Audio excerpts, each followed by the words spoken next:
Innovators in any one sector often think that theirs is the only one being curtailed.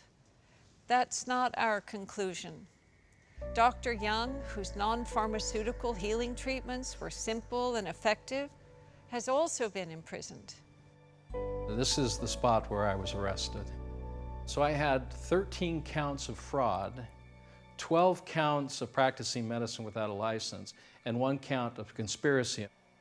I was found guilty on 2 charges of practicing medicine without a license. So out of those 320 clients, I was found guilty on practicing medicine. The one was changing an IV, and the other one was removing an IV bag. So that's what I'm guilty of. The sentence was the most extreme.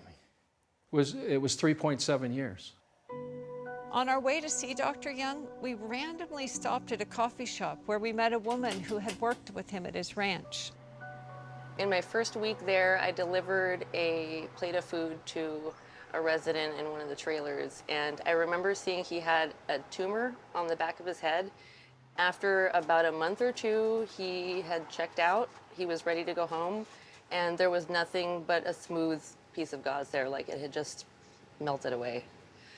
I remember just looking through the news one morning and seeing an article about a doctor from Valley Center who had been arrested or who was on trial, and when I clicked on it, I couldn't believe who it was. It just seemed, it makes me feel a bit emotional, actually. It seemed very wrong for somebody who just wanted to heal and help people to be put through that.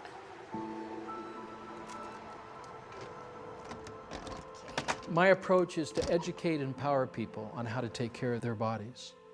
It's a self-care program. That we can have a debate is important. That we can talk about this openly without being threatened on either side. When we first heard about Dr. Young, I looked him up on the internet, and it made him look like such a quack. I called my friend who had initially turned me on to him to say, "What's up with this guy?" And he said, "Look, I traveled with him for a year and watched a lot of people, including my mother, heal from stage 4 metastasized cancer. You have to check him out." It's totally humbling to see how impactful it is when slander is used to marginalize these breakthroughs. Even I fell into it, and I've been slandered myself. So why and by whom are these innovations being suppressed? Is this just random bullying and corruption? According to our research, transformative breakthroughs in every sector are being systematically stifled in order to centralize authority. In our previous Thrive film, we detailed our conclusion that this suppression is the result of a well-organized agenda that is carried out through systems put in place at the highest levels of banking, government, medicine, food, energy, and information.